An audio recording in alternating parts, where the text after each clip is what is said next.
शुरुआत से पहले मैं आपको बताऊंगा कि उससे आपको क्या सीखने को मिलेगा।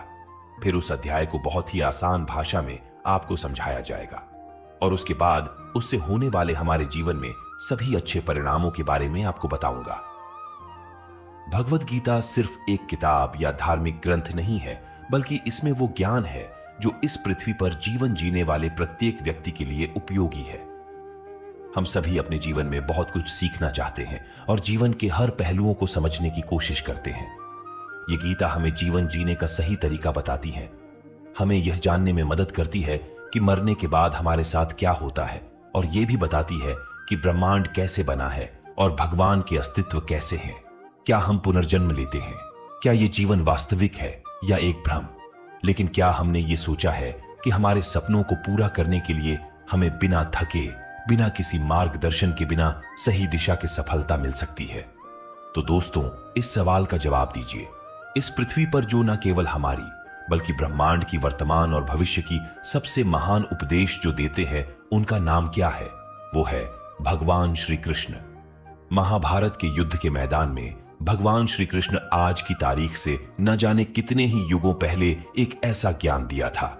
आपके जीवन में जब खुद को सफलता की ओर बढ़ते हुए दिखाई देते हैं, तो आपको यह महसूस हो सकता है कि आप अपने जीवन की सभी समस्याओं के सामने अर्जुन की तरह खड़े हैं और आपके लिए भी एक गीता का ज्ञान उपलब्ध है, और यह आपका अधिकार है कि आप उसे समझें और अपने जीवन में उसका मार्गदर्शन करें। भगवत गीता के ज्ञान को समझकर आपको यह आश्चर्यजनक एहसास होगा कि यह अमूल्य ज्ञान हमें हमारे असली उद्देश्यों की ओर ले जाता है। मैं आपको इस अद्वितीय युद्ध के मैदान कुरुक्षेत्र में लेके जाऊंगा और यहां आपको समझा दूंगा कि आखिरकार क्यों भगवान ने अपना ज्ञान देने का निश्चय किया। तो चलिए, हम कुरुक्षेत्र के युद्ध मैदान में हैं, जहां पर पांडव और कौरव युद्ध के लिए तैयार है, और यहीं से भगवत गीता का पहला अध्याय शुरू होता है। पहला अध्याय अर्जुन विषाद योग, अर्थात अर्जुन की मानसिक दुविधा। दोस्तों, इस पहले अध्याय से हम सीखते हैं कि कैसे हमारे जीवन में वो चीजें हैं जो हमें आगे बढ़ने से रोकती है। चाहे हमारे पास ज्ञान का बहुत बड़ा भंडार हो, हमारे पास काबिलियत हो, लेकिन फिर भी हम सही फैसला नहीं ले पाते और हमारे कार्य में सफलता नहीं मिल पाती। इसके साथ ही हम जानेंगे कि कैसे सपनों को हकीकत में बदलने के लिए मानव कैसे परिवर्तित हो सकता है। कौरवों में दुर्योधन के मन में खुशियों की अनगिनत उम्मीदें थीं। उसके पास बड़ी सेना थी, उसके पास गुरु द्रोणाचार्य और गुरु कृपाचार्य जैसे महान योद्धा थे। पांडवों की सेना में अर्जुन, भीम और पांडवों के पांचों भाइयों के साथ भगवान कृष्ण भी थे। अब यह युद्ध पूरी तरह से परिवार के बीच होने वाला युद्ध बना हुआ था। पांडव और कौरव दोनों एक ही बड़े परिवार के थे, और इसके बावजूद हर किसी में जीतने का इरादा था। भगवान श्री कृष्ण के साथ अर्जुन ने अपनी सेना को सामने लाकर खड़ा किया ताकि वो देख सकें कि उसको किन किन लोगों को मारना है। इस घड़ी में भगवान कृष्ण ने अर्जुन के रथ को मैदान के बीच में ले आए।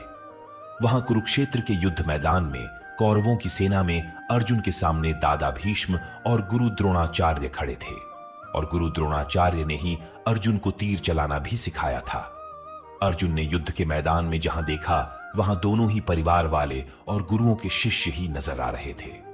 इस दृश्य को देखकर अर्जुन बहुत ही दुखी हो गए और कृष्ण से बोले कि यहां तो हर कोई मेरा सगा संबंधी है, मैं अपने ही लोगों को युद्ध में नहीं मार सकता। मुझे इस राज्य के लिए तो क्या, अगर कोई तीनों लोग भी दे दे तो भी मैं ऐसा युद्ध नहीं करूंगा जिसमें मुझे अपनों को ही मारना पड़े। गीता के इस पहले अध्याय से हमें यह सीखने को मिलता है कि वास्तविक सोच कैसी होती है। हमें कभी कभी नहीं पता होता कि हमारे काम करने का इरादा क्या है, हम किस चुनौती का सामना करेंगे, और जब हम किसी बुरी स्थिति का सामना करते हैं तो हम संयम खो बैठते हैं, घबरा जाते हैं और अपना वास्तविक धर्म भूल जाते हैं। भले ही अर्जुन युद्ध कला में माहिर थे और वह युद्ध करने के लिए मैदान में धनुष उठाने की कला को सिखाने वाले गुरु द्रोणाचार्य के शिष्य थे, लेकिन वो अपने लगाव के कारण धर्म का सही फैसला नहीं ले पा रहे थे। इससे हमें यह सीखने को मिलता है कि जब हम जीवन में आगे बढ़ने के लिए तैयार होते हैं तो हमें अपने लगाव को खुद से दूर रखना चाहिए। मित्रों, आप इसे इस तरह से समझ सकते हैं। मान लीजिए आपका दिल से किसी व्यक्ति से गहरा प्यार है, लेकिन वह व्यक्ति आपके प्यार को समझने का मन नहीं रखते। इस बदले में आपको उसके प्रेम को प्राप्त करने के लिए मोहित नहीं होना चाहिए। क्योंकि लगाव किसी भी रूप में हानिकारक हो सकता है।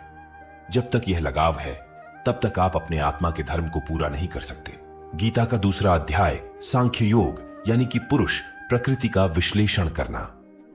मनुष्य 5 संख्या से बना है, पृथ्वी, पानी, आग, आकाश और हवा। अंत में मनुष्य इसी में मिल जाता है। भगवान श्री कृष्ण ने अर्जुन को बताया कि जीवन में सबसे बड़ा योग कर्म योग है। भगवद गीता के दूसरे अध्याय से हमें भावनात्मक स्थिरता, आत्मा, मृत्यु, पुनर्जन्म के बारे में सीखने को मिलता है। यहां हमें गुस्से के सबसे बड़े कारण और उनके समाधान के बारे में भी बताया गया है। जब अर्जुन ने युद्ध करने से मना किया तो सारथी श्री कृष्ण ने कहा, हे अर्जुन, ये तुम्हें अचानक से क्या हो गया है?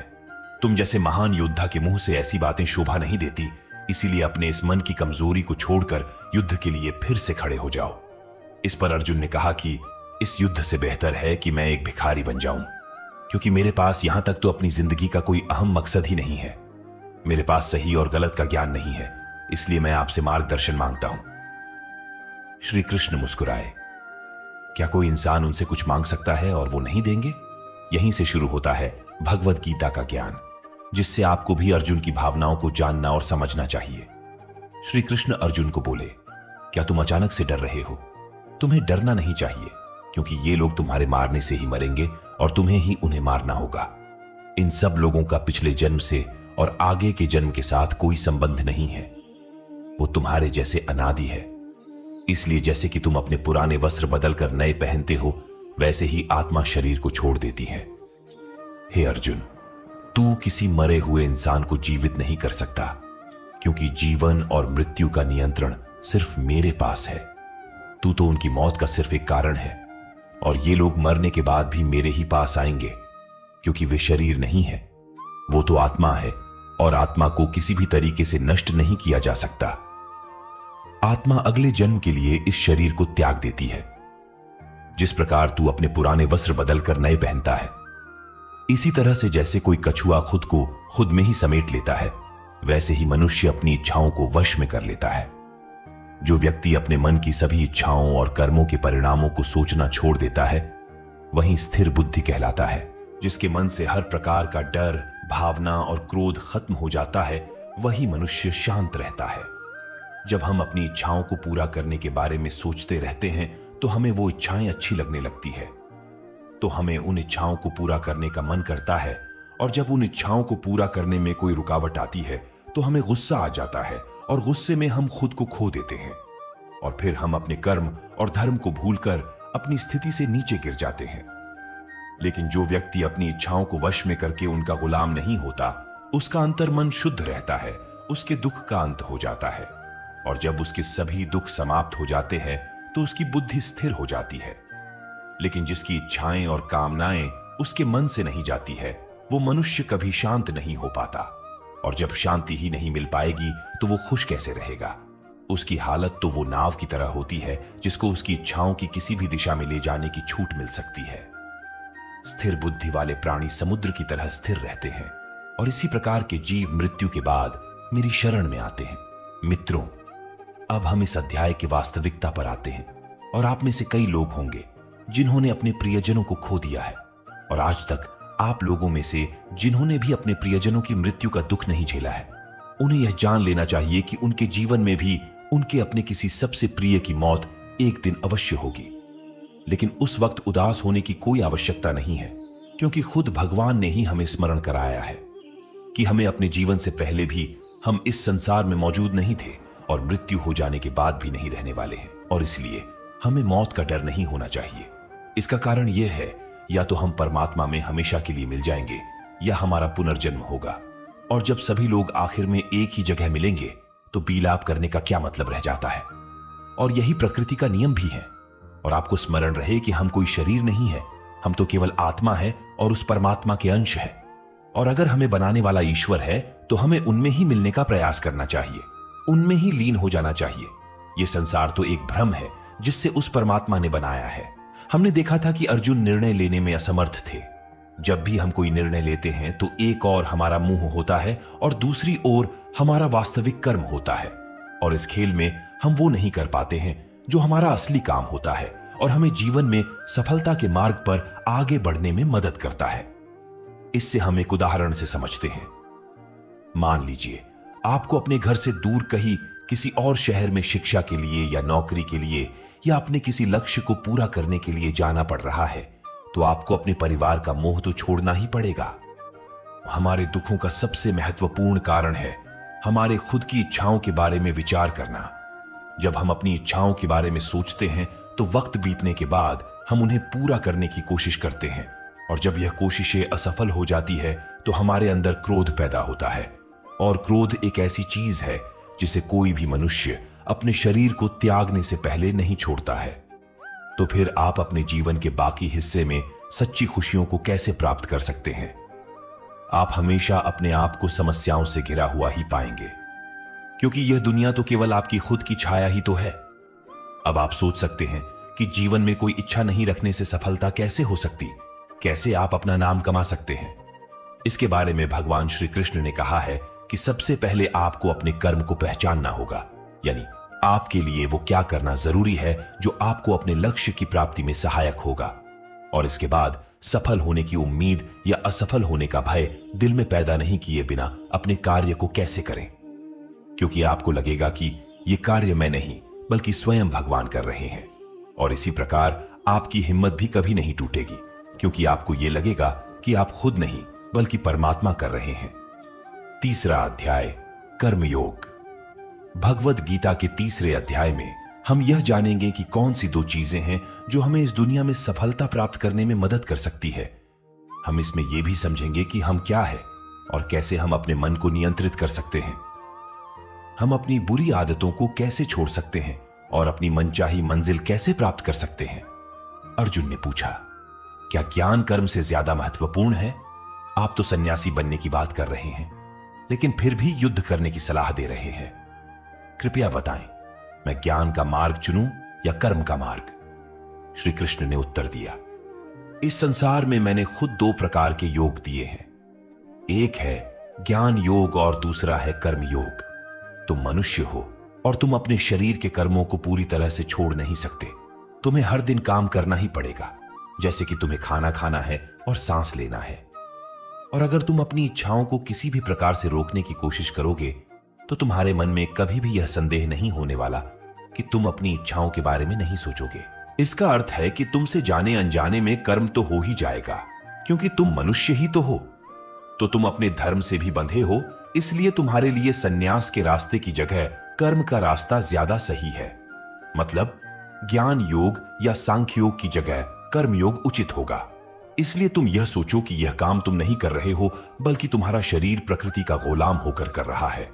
फल की इच्छा किए बिना अपना कर्म योग को करो, क्योंकि अगर तुम अपने आप को स्वयं के कर्म का करने वाला नहीं मानोगे तो मैं तुम्हारा कर्ता बनूंगा, और जब मैं तुम्हारा कर्ता बनूंगा तो तुम्हें बिना मांगे ही वह सभी सुख सुविधाएं दूंगा जिसकी तुम्हें जरूरत होगी। अगर तुमने बिना मेहनत किए ही सुख सुविधाओं और राज्य का भोग किया तो तुम एक चोर की भांति हो जाओगे और तुम कभी परमात्मा यानी कि मुझसे नहीं मिल पाओगे, मुझ में लीन नहीं हो पाओगे। जिस तरह से महान लोग खाने के लिए नहीं बल्कि जीने के लिए खाते हैं, उसी तरह से तुम भी परिणाम के लिए नहीं बल्कि भलाई के लिए युद्ध करो। हे अर्जुन, तुम मनुष्य में सबसे बड़े हो, इसलिए जैसा तुम करोगे ठीक वैसा ही तुम्हारी संतान या आने वाली सभी पीढ़ियां करेंगे। अर्जुन, तुम मुझे ही देख लो, मैं तो भगवान हूं। मुझे भला किसी काम को करने की क्या आवश्यकता है, पर मैं इसलिए अपना काम करता हूं क्योंकि मनुष्य की आत्मा मेरा ही तो एक छोटा सा हिस्सा है, और जैसा मैं करूंगा वैसा ही फिर मनुष्य करेगा, और इस तरह से तो पूरी सृष्टि ही नष्ट हो जाएगी। कोई अगर तुम्हारा साथ भी ना दे या तुम्हारी बुराई भी करे तो तुम उनको बिना कुछ कहे सिर्फ अपना कर्म करते जाओ, और ऐसा करने पर वह मनुष्य भी कुछ समय बाद तुम्हारे जैसा ही करना शुरू कर देगा। जो मनुष्य ये सोचता है कि वो कर्म खुद कर रहा है, उससे बड़ा मूर्ख और दुखी इस दुनिया में कोई नहीं है, और ज्ञानी लोगों के द्वारा ऐसे मूर्खों पर कभी ध्यान नहीं देना चाहिए। इसलिए हे अर्जुन, तू भी अपने आप को इस कर्म के बंधन में ना बांधकर बिना किसी आशा के, दया के और पश्चाताप के इस युद्ध को लड़। हे अर्जुन, खुद का धर्म और कर्म दूसरों के धर्म और कर्म से ज्यादा अच्छा और बड़ा समझा जाना चाहिए। भले ही हमारे द्वारा खुद के धर्म और कर्म के पालन करने में कोई कमी या कसर क्यों न रह गई हो। अर्जुन ने फिर से पूछा कि अगर मनुष्य परमात्मा का अंश है तो उससे गलतियां हो क्यों जाती है और वो बुरे काम क्यों करता है? भगवान श्री कृष्ण बोले कि मनुष्य शरीर भोग विलास करना चाहता है क्योंकि उसकी प्रकृति वैसे ही है जैसे अगर उसकी कामना पूरी नहीं होती तो वो गुस्से में आ जाता है। और जिस तरह धुएं की वजह से आग दिखाई नहीं देती, उसी तरह क्रोध और काम की वजह से मनुष्य को अपना कर्म, धर्म और ईश्वर दिखाई नहीं देते। और इसी वजह से क्रोध और कामनाओं में आकर मनुष्य अपनी इंद्रियों और मन पर कंट्रोल खो देता है और ना चाहते हुए भी बुरे काम और गलतियां कर बैठता है। हे अर्जुन, तुम हमेशा याद रखना, इस शरीर से ज्यादा शक्तिशाली है इसकी इंद्रियां, इंद्रियों से ज्यादा शक्तिशाली है मन, और मन से शक्तिशाली है बुद्धि, और बुद्धि से ज्यादा शक्तिशाली है तुम, यानी कि तुम्हारी आत्मा। तू अपनी आत्मा से अपनी बुद्धि को वश में कर। तुम्हारी बुद्धि मन को वश में करेगी और फिर मन तुम्हारे इंद्रियों को वश में करेगा और इंद्रियां तुम्हारे शरीर को, यानी कि तुम्हारे बुरे कर्मों को। मित्रों, श्री कृष्ण द्वारा कही गई बातों को अगर हम आज के परिवेश में देखें तो इस दुनिया में परिणाम दो चीजों से आती है, ज्ञान और कर्म। आज की दुनिया में हम दोनों चीजों को जोड़कर देखें तो हमारे लिए कर्म भी उतनी ही जरूरी है जितना कि ज्ञान। ज्ञान का मतलब यह नहीं है कि आप कुछ भी उठाकर पढ़ लिया, बल्कि ज्ञान का मतलब तो यह है कि आप यह सबसे पहले जान लें कि आपके लक्ष्य क्या है, आपकी काबिलियत और आपकी समस्या क्या क्या है, और इन सबको मिलाकर अपने लक्ष्य तक पहुंचने की आपकी प्लानिंग क्या क्या है। यह है आपकी ज्ञान, यानी कि नॉलेज। इसके अलावा आपको एक और चीज ध्यान में रखनी है कि आप शरीर नहीं हो, आप केवल एक आत्मा हो। आपकी आत्मा यानी कि आप खुद अपनी अच्छी बुरी भावनाओं, अपने विचार से भी बहुत ऊपर हो। और अगर आप इस तरह से सोचोगे तो अवश्य ही आपकी समस्याएं दूर हो जाएंगी और वो बहुत छोटी लगने लगेगी। इस अध्याय में आगे बढ़ने पर हम दूसरे रास्ते के बारे में जान लेंगे। श्री कृष्ण कहते हैं कि हमें कभी ये नहीं सोचना चाहिए कि कर्म हम कर रहे हैं। हमें यह सोचना है कि हमारे द्वारा ईश्वर कर रहे हैं, और जब हम इस तरह से सोचेंगे तो हमारे जीवन में दो अच्छे प्रभाव होंगे। पहला ये कि आप अपनी मेहनत के परिणाम को लेकर आपको कोई भी टेंशन नहीं होगी, और दूसरा ये कि आप अपने मन को स्थिर करके सबसे ज्यादा मेहनत करने लगोगे।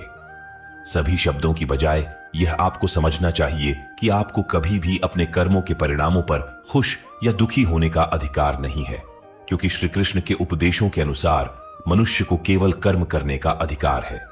इसके साथ ही आप किसी भी बुरी आदत से कैसे मुक्त हो सकते हो, इसका विचार करें। इसे बहुत ही सरल शब्दों में समझाया जा सकता है। आप अपने आप को भगवान का छोटा सा अंश अर्थात आत्मा ही समझे, और इसके बाद आप जब अंतर्ध्यान से यानी अपने आत्मा के ध्यान से अपने मस्तिष्क को नियंत्रित रखोगे और मस्तिष्क से अपने मन को, और फिर जब आपका मन आपकी शारीरिक इंद्रियों को नियंत्रित कर लेता है तो बुरी आदतों को छोड़ना कुछ भी मुश्किल नहीं होगा। दोस्तों, आगे बढ़ने से पहले आपसे यह विनती है कि अगर इस वीडियो से आपने कुछ भी सीखा तो वीडियो को लाइक कर दीजिए और अजय हिंदी कहानियां चैनल को सब्सक्राइब कर दीजिए। चलिए आगे बढ़ते हैं। अध्याय 4, ज्ञान कर्म संन्यास योग, यानी सगुण भगवान का प्रभाव और कर्मयोग का विषय। भगवद गीता के चौथे अध्याय से हमें यह ज्ञात होता है कि भगवान कब और किस रूप में पृथ्वी पर आते हैं, और यहां तक कि गुरु से ज्ञान कैसे प्राप्त किया जा सकता है और ज्ञान क्यों जरूरी है। श्री कृष्ण ने अर्जुन से कहा है, अर्जुन, मैंने इस महान गीता ज्ञान को बहुत पहले बताया था, लेकिन समय के साथ वो ज्ञान समाप्त हो गया है। इस पर अर्जुन श्री कृष्ण से पूछते हैं, कृपया बताइए कृष्ण, आप तो अब वर्तमान काल में हैं, तो आप बहुत पहले के समय में ऐसा कैसे कर सकते हैं? श्री कृष्ण ने उत्तर दिया, हे अर्जुन, तुझे ये नहीं पता कि तेरे और मेरे कितने जन्म हो चुके हैं। जब इस संसार में धर्म का अस्तित्व संकट में होता है, तब मानव रूप में अधर्म का नाश करने के लिए इस धरती पर आता हूं और कर्म करके अपने शरीर को यहीं छोड़कर वापस जाता हूं। जैसे कोई शिष्य मुझे अत्यधिक प्यार करता है, उसी तरह से मैं अपने शिष्यों से अत्यधिक प्यार करता हूं। हालांकि मैंने इस संसार को बनाया है, लेकिन मैं यह नहीं सोचता कि यह मेरे द्वारा बनाया गया है। इसलिए मनुष्य को कर्म करते समय यह कभी नहीं सोचना चाहिए कि मैं कर रहा हूं। वह मनुष्य जो किसी कर्म के फल और सुख दुख होकर कर्म करता है, वही सबसे बड़ा है। जिसके पास अपने शरीर पर कोई अहंकार नहीं होता, वो अपनी इंद्रियों को नियंत्रित करता है। वही व्यक्ति सबसे श्रेष्ठ होता है। और अर्जुन, जो इस भूमि पर खुश नहीं रह सकता, वो कहीं भी खुश नहीं रहता। इसलिए किसी मनुष्य को अपने गुरु को पहचान कर, अपनी इंद्रियों को नियंत्रित करके, अपने लोक को छोड़कर उनकी सेवा करने का प्रयास करना चाहिए, ताकि वे उनसे वो ज्ञान सीख सकें जिससे कि बड़े से बड़े पापी भी मेरी शरण में आ सकते हैं। जिस प्रकार आग सूखी हुई लकड़ी को जला देती है, उसी तरह से गुरु से प्राप्त किया गया ज्ञान अज्ञानता को दूर कर देता है। हमेशा कर्म करने वाला और हमेशा श्रद्धा रखने वाला ही मुझे प्राप्त कर सकता है। इसीलिए जिसने कर्म योग के माध्यम से सभी कर्मों को और अपने आप को परमात्मा के लिए समर्पित कर दिया है, उस मनुष्य को उसके कर्मों के बंधन में कभी भी नहीं बांधा जा सकता। इसलिए अर्जुन, तू भी मेरे दिए हुए ज्ञान से समझ की कर्म नहीं, बल्कि मैं कर रहा हूं। इस चौथे अध्याय में स्पष्ट रूप से कहा गया है कि जब भी मानवता का नाश होता है तो नेगेटिव ऊर्जा लोगों में अत्यधिक होती है। तब तक भगवान किसी भी रूप में आकर धर्म को पुनः स्थापित करते हैं। इसमें यह भी बताया गया है कि अगर किसी से आपको कुछ सीखना है तो सबसे पहले आपके मन में उसके प्रति सम्मान होना चाहिए। कोई लालच नहीं होना चाहिए और बुरी भावना भी नहीं होनी चाहिए। और यह ज्ञान प्राप्त करना और सीखना हमारे लिए क्यों आवश्यक है और इसका कारण क्या है? हम अगर किसी क्षेत्र में हो तो स्वाभाविक रूप से बताया जा सकता है कि हमें उस क्षेत्र के गुरु से ज्ञान प्राप्त करना होगा। और ज्ञान वो तरीका है जिससे इस जीवन में अपने लक्ष्य से और उस जीवन में आपके परमात्मा से मिल सकता है। अध्याय 5, कर्म सन्यासियों। भगवद गीता के 5वें अध्याय में कर्म सन्यासियों का वर्णन किया गया है और हम जानेंगे कि अपने लक्ष्य को कैसे प्राप्त किया जा सकता है और कैसे हमारे शरीर ने हमें आलस्य में बांधने की कोशिश की। अर्जुन ने कहा, है श्री कृष्ण, मैं अभी भी यह नहीं समझ पा रहा हूं कि मेरे लिए कर्म अच्छा है या कर्मों से सन्यास। तो श्री कृष्ण ने उत्तर दिया, देखो अर्जुन, सन्यास और कर्म दो अलग अलग मार्ग हो सकते हैं, लेकिन दोनों का ही लक्ष्य तो समान है और वो है परमात्मा। जो व्यक्ति अपने मन को भटकने नहीं देता, जो कर्म करके भी यही समझता है कि कर्म उसने नहीं किया है बल्कि यह तो परमात्मा ने किया है, और जो सभी जीवों को उसी परमात्मा का हिस्सा मानता है, वो मनुष्य मरने के बाद परमात्मा में ही मिल जाता है। महान व्यक्ति अपने प्रत्येक कार्य को अपने विचारों को स्पष्ट करने और दूसरों के हित के लिए ही करते हैं। परमात्मा कभी भी मनुष्यों को बुरे काम करने के लिए नहीं प्रोत्साहित करता, बल्कि लोग खुद ही अपने क्रोध और मोह में आकर बुरे कार्य करते हैं और फिर उसी प्रकार से उनके फल सुनिश्चित हो जाते हैं। मैं तो बस उनका प्रतिफल उन्हीं को वापस देता हूं। तुम अपने शरीर को चाहे कितना ही आनंदित कर दो, इसकी इच्छाएं तब भी पूर्ण नहीं होती। इसलिए अर्जुन, तेरे जैसे बुद्धिमान व्यक्ति को शरीर की इच्छाओं में मन नहीं लगना चाहिए। इस संसार का असली मूल्य होता है वह जिसने अपने शरीर का नाश होने से पहले अपने क्रोध का नाश कर लिया हो, जो संपूर्ण प्राणियों का हित करता है, जिसका मन किसी भी कार्य में नहीं बनता और जो अपने भटकते हुए मन को एक जगह केंद्रित करके परमात्मा को याद करता है, वही व्यक्ति सुखी भी है और परमेश्वर सहित सभी के प्रिय भी। इसलिए हे अर्जुन, ये इंद्रियां, मन, बुद्धि, इच्छा, आशा, डर और क्रोध ही तेरे शत्रु हैं। इन्हें छोड़ दो। हमारा शरीर हमेशा आराम से रहना चाहता है, लेकिन क्या आपने कभी सोचा है कि अगर इसमें आत्मा नहीं होती तो क्या होता? हम अक्सर अपने शरीर को ही अपनी पहचान मान लेते हैं। हम कहते हैं, ये मेरी आंखें हैं, ये मेरे हाथ है, और जब हमारा शरीर हमें आराम करने के लिए बोलता है तो हम सो जाते हैं।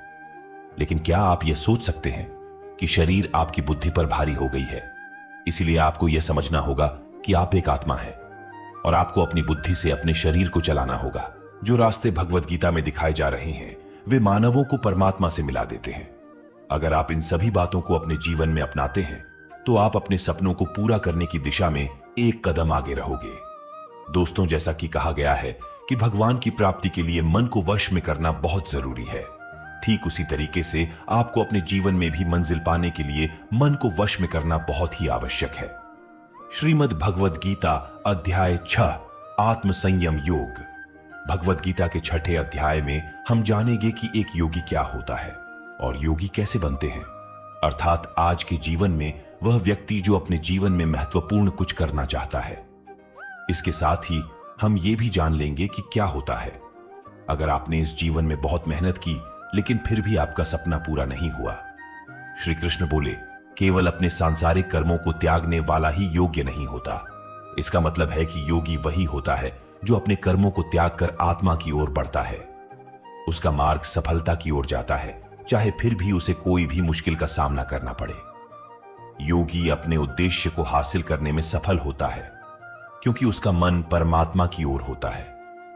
वो व्यक्ति जो करने योग्य सभी कार्य को पूरी ईमानदारी से निभाता है, उसके फल की प्राप्ति की लालसा नहीं करता, वही असली योगी कहलाता है।